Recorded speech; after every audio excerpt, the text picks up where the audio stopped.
Welcome to this week's EMBN show. We have got a packed show lined up for you this week, and I'm joined by Neil Donahue. Yo, hello Chris. Yeah, we've got some news on some brand new Commencal bikes this week, some industry news plus the usuals, bike vault, etc.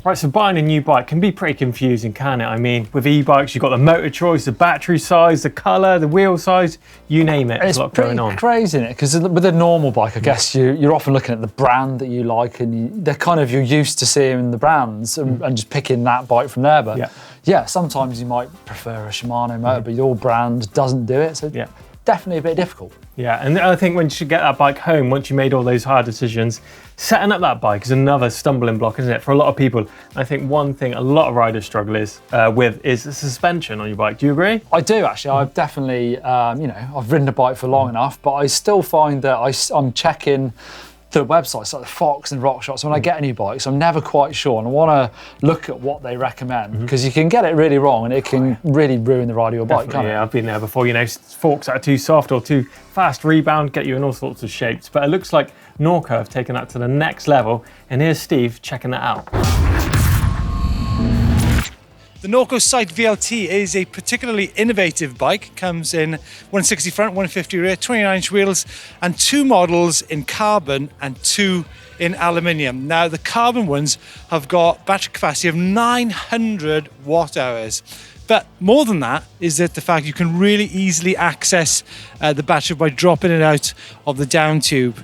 Great geometry on these bikes, particularly for taller riders. I think that the large comes in at a 485mm reach, and the extra large at 515 reach. So if you're over 6 foot, definitely a good bike to tune into. Now, the two aluminium versions come with a slightly smaller battery capacity, but nevertheless still pretty big at 720 watt hours. And the component specs for these bikes, we're looking at just a euro under 10 grand for the C1 and 7,999 for the C2.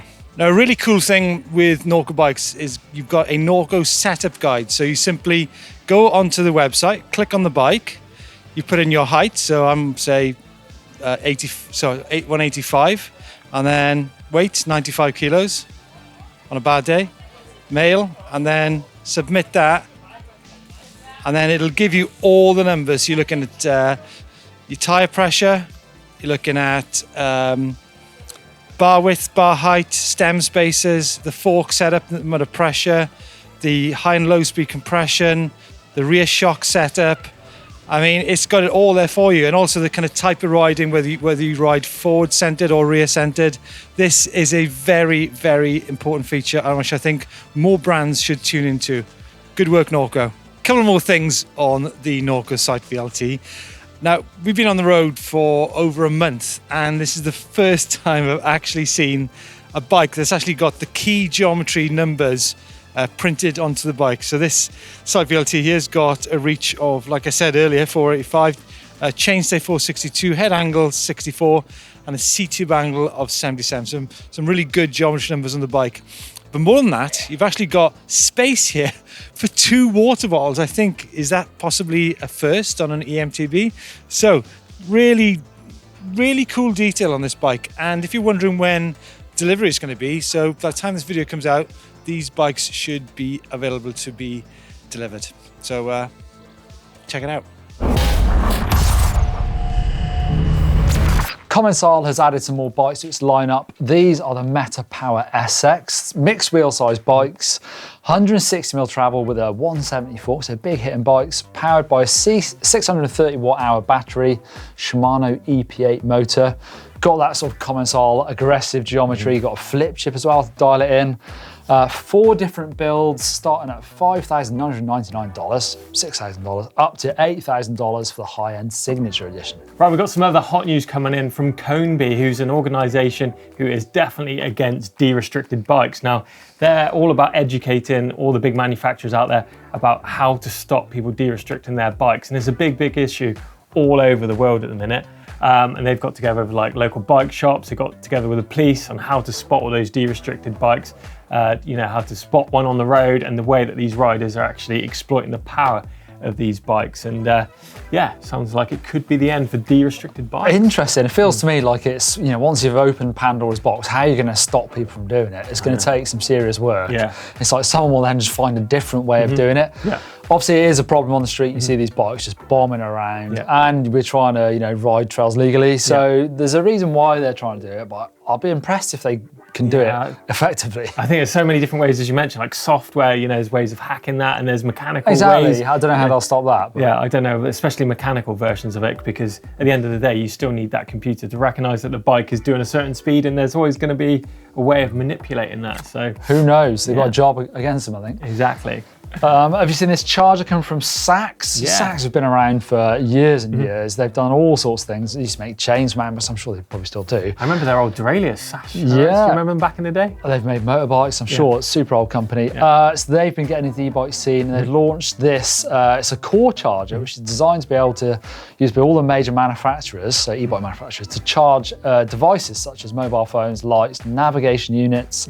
We've seen this on my old Canyon Spectral. They had that USB-C on the top. Yeah. I've never used them, to be honest. I can see why you might, but I've never felt like I've needed the extra power because I've not been on rides long enough, I suppose. But for some people, it's going to be useful. Definitely. I think especially for those riders using auxiliary devices like lights, and maybe if you're out on that big mountain ride and your phone goes flat and you've got a big mechanical or someone's hurt, you have got that last little bit of juice to potentially top up something.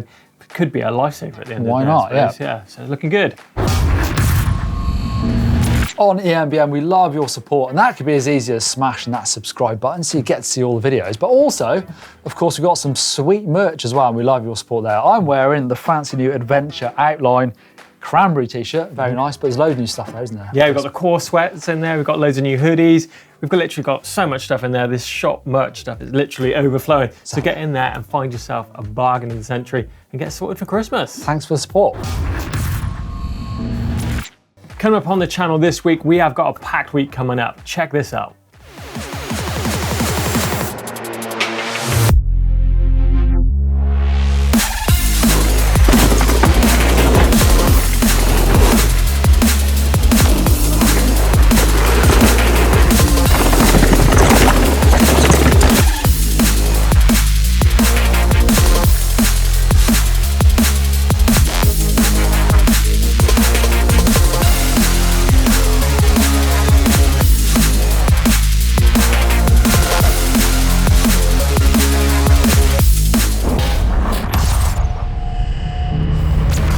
Right, it's time for comments and questions from all the recent videos here on eMBN. And recently, Steve and the legend himself, Hans Ray, tackled Jacob's Ladder out in the peaks.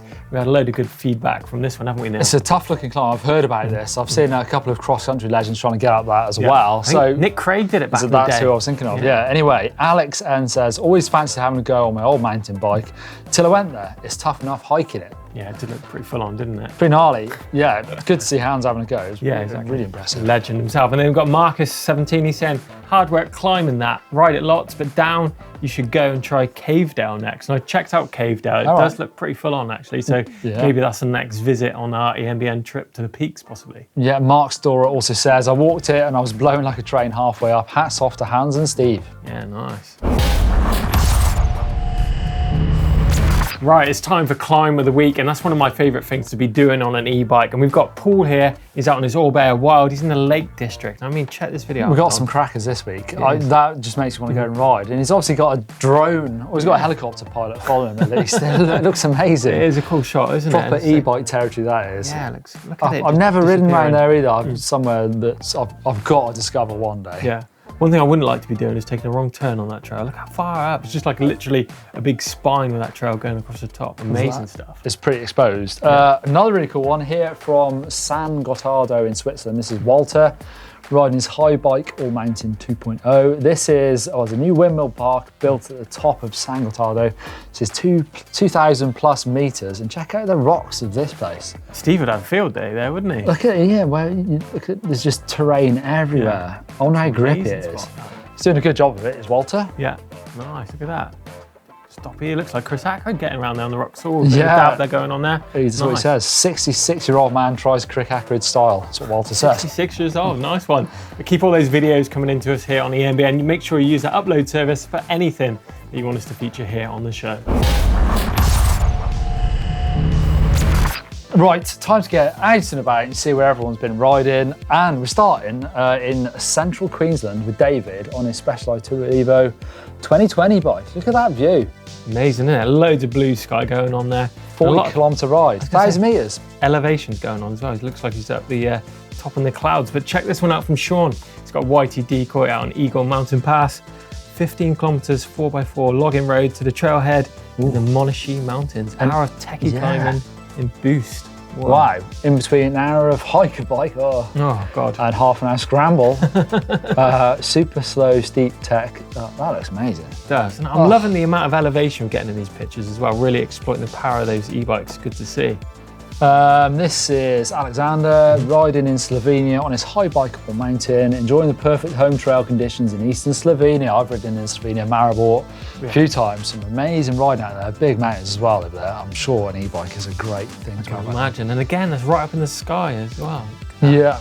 Right, we've got Martin here. He's got a Specialized Levo expert, and somewhere you've been recently done up in Torridon. With that Blake a couple of weeks back, thinking about how good an e-bike would have been, except for the hiker bike bits, because actually Nick, our cameraman, had one, and that looked like pretty hard work. I've heard the horror stories. Some of it is unrideable, and then you're hiking those things. Yeah, it does look absolutely epic there. And talking of epic, we've got Chris here, who's a regular contributor here on EMBN. He's up in the Lake District on his Levo, doing a bit of a camping trip as well by the looks of this. This show is sponsored by the Lake District Tourist Board, I have to think, because look, these shots are just making me want to go. They are, aren't they? Although it is winter, I bet it doesn't look quite like that. I can say it looks like a cold old trip, but amazing shots as always from Chris. He takes his drone along for a lot of these shots as well, so yeah, nice absolutely epic. And as I mentioned earlier, keep those shots coming in using that uploader service.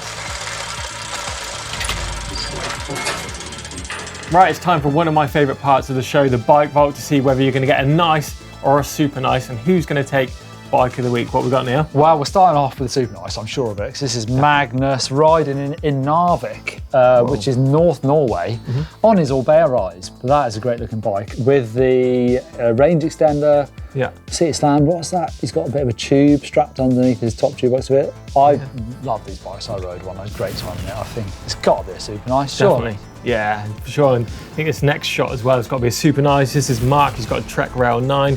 He's out in Belgium, riding his local trails till the sun goes down. And sunset shots go. That is an absolute banger, not as isn't it? flat as you think from Belgium. Although sometimes I know you drive through and some of those big mountains are like old slag heaps. They've made these mountains. That kind of looks like it could be one of those. Yeah, it definitely looks that kind of vibe.